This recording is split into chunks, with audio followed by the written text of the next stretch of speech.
Since 1983, FAME has helped business and education work for Maine. Contact the authority, the Finance Authority of Maine. You're watching Mainebiz Sunday, Maine's business news source.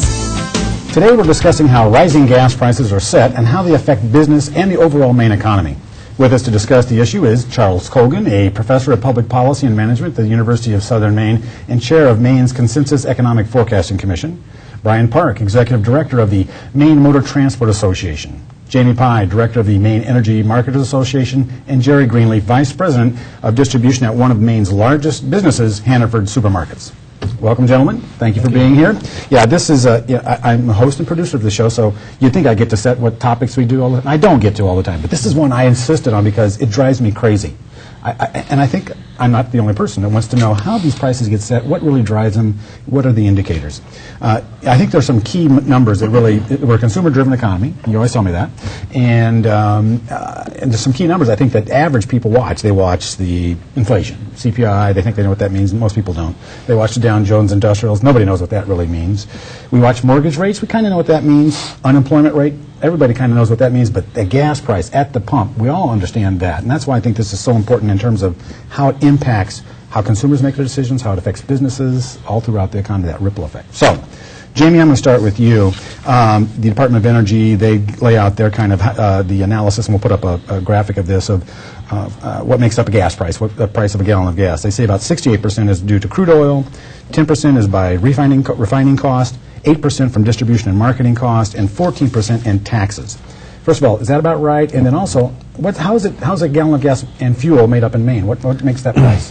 That's probably about right. And just I'd like to put it in context for people in Maine that at the end of the day, when the wholesale price at the terminals in Portland come in and it's $2.62 a gallon, then you add 50 cents in tax. At the end of the day, it's $3-something before it even leaves the terminals in Portland. So.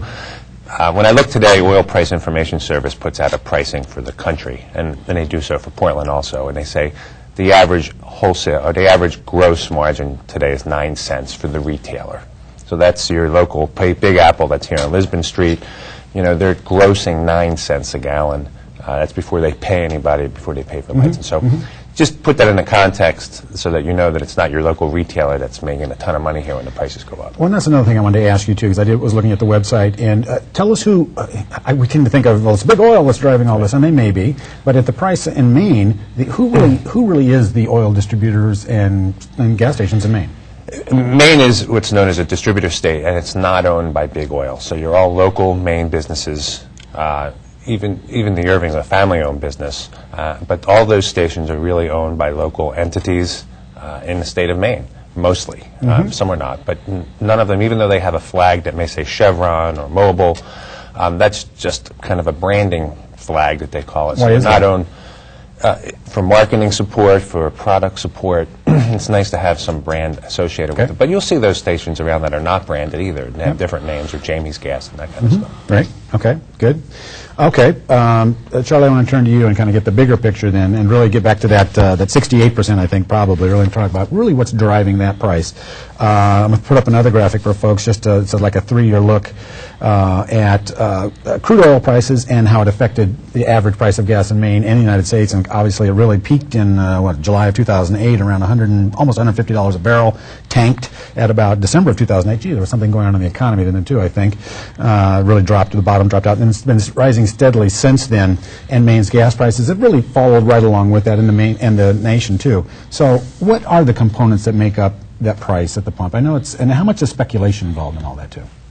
Well, the simple answer is supply and demand. It's a world commodity. Crude oil, with minor variations, is essentially the same all over the world. And it's bought and sold on virtually every continent, every day, 24 hours a day, and it's supply and demand that makes it up. Demand, one of the reasons prices have been going up is because the American economy has been recovering. Europe has been recovering. China and India have grown much faster than the rest of North America or Europe, and they've become much bigger demanders of crude oil. Supply is really the tricky part of this. OPEC still has some control over supply and has kept supply relatively constrained. Other companies, other countries have tried to keep supply constrained a little bit to ride the rising price. But as we saw with the situation in 07 and 08, that only can last for so long before essentially demand drops off so far that you have to lower the price in order to get the customers back. So the simple answer is supply and demand. The more complicated answer is about supply. Yeah, but it's controlled supply and demand. That's how this commodity is maybe different than others? It's influenced. Okay. It's influenced supply and demand. The influence on the demand side is all in the rate of growth in the economy and the efficiency of different economies in using oil. On supply, OPEC and others can influence at the margin what the price is, but they can't control it overall because there is simply too much oil and too much demand out there. Okay. Okay. I want to ask how businesses are dealing with this. And obviously, it up and down in businesses. What they always tell me every week, they hate uncertainty. They want to be able to predict out what's going to happen 6 months, 9 months from now, which is hard to do. So, how do businesses deal with the high gas prices and the prospect of them going higher? One thing we look at in the world of business, I really don't have control on price. It is going to be supply and demand that drives it, but I can control consumption. So, how a business reacts, and we kind of had that rude awakening in 2008 when actually $3.20 a gallon seems cheap compared to the $4.50 we had a few years ago. It was $4.50. And what we really focused on in the world of Hannaford is our commitment to try to lower prices is how do you manage that cost? It's my consumption. So how do we invest in technology? How do we invest in the assets we have? And how do we look at the efficiency we have in delivering to our stores that will reduce our consumption to mitigate some of the price increases that are happening that we don't control. Okay. And Brian, I want to give it to you too. What are your members doing to deal with this? Well, as gas, moves people, diesel moves the economy. Right. And in the trucking industry, diesel is the lifeblood of our industry.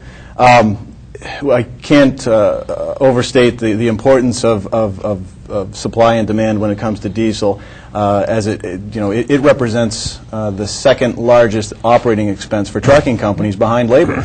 And typically that expense will run 20 to 25% of operating expenses, but as they continue to creep up, it's to 30 to 35%. And back in 2008, as we've referenced, that year 3,000 trucking companies went out of business, in large part due to high diesel prices.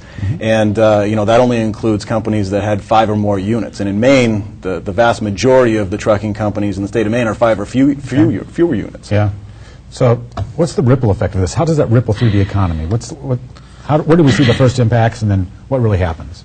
Well, we usually think about it in terms of the higher costs of trucking and the higher costs of delivery working its way down to consumer prices. That actually doesn't happen very quickly because prices are much more set by other things besides transportation costs. Transportation costs is actually a pretty low portion of the prices we pay for things. What really matters in the economy is the money that we send out of state and out of the country to buy the crude oil. About 60 to 70% of our oil supply is from outside the country. So, and in Maine, it's 100%. Yeah. So every additional dollar that we're paying for any of the petroleum products, we're sending out of the state right quickly, and that reduces the level of the amount of money we have for production and consumption, and that really is what slows the state economy. The increase in our foreign exchange, or the increase in our balance of payments deficit, affects the national economy. That's really where the effects are. Okay, we're going to wrap this segment right there. We're going to come back and talk about efficiency measures that businesses are doing, especially trucking businesses in particular, because that get passed on, and also state policy and just in general public policy on this issue. So stick with us. We'll be right back. Stay with us. We'll be right back to talk more about how prices at the pump impact Maine's economy.